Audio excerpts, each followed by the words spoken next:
magnanakaw at pandarambong! Igulo, panagutin! Talagang makita natin anong epekto ng katiwalian sa mga magsasaka. Ang sabi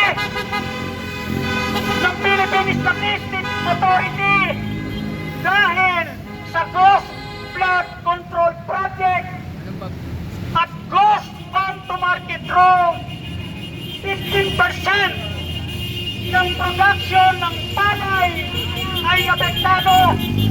Ibig sabihin, kung 20 million metric ton ng produksyon ng palay sa isang taon, kwentahin nyo, ilan ang 15%? Halos sa ating pagkwenta, 3 million metric tons o palay ang nawawala.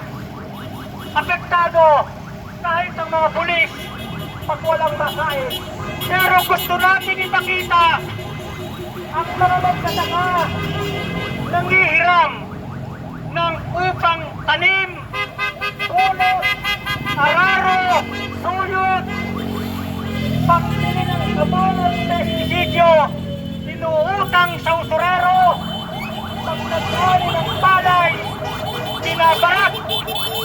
Kaya po, ang mga magsasaka, baon sa utang, kahirapan.